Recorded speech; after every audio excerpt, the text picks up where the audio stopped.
Rated T for Teen.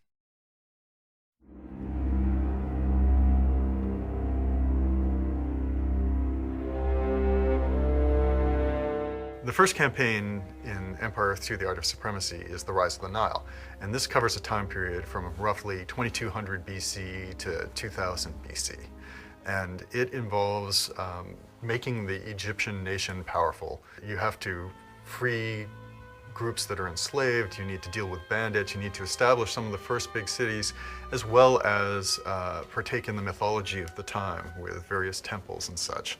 You'll actually have to build a number of the great monuments that you associate with ancient Egypt, from the Sphinx to pyramids to other temples. Some of the monuments that you'll create, you'll actually create wonders, and they'll give you additional powers and help you out as you play.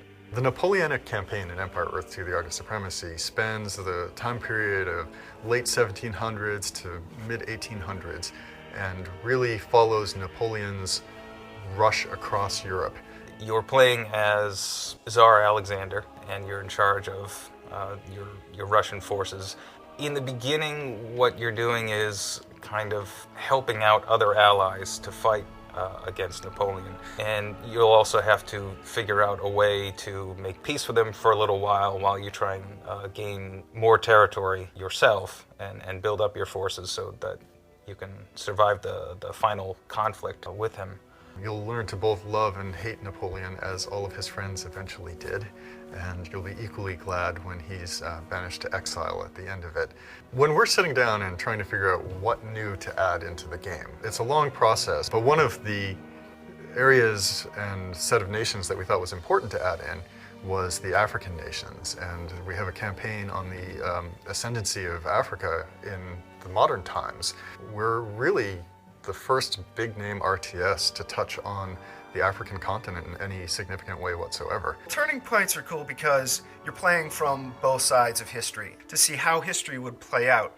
Can you defeat your adversary and create the outcome that history knows as fact?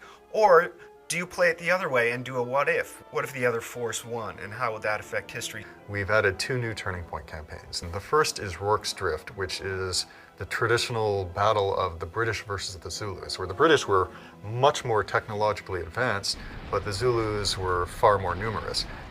It's an interesting kind of clash between almost a Stone Age or Bronze Age culture and a more modern industrial age. And it can be very nerve-wracking, but it's a lot of fun to play. The second turning point mission that we have is Kursk, which is one of the great battles in World War II that had a huge impact on deciding the course of the Eastern Front for the Germans, and that in turn affected the whole war.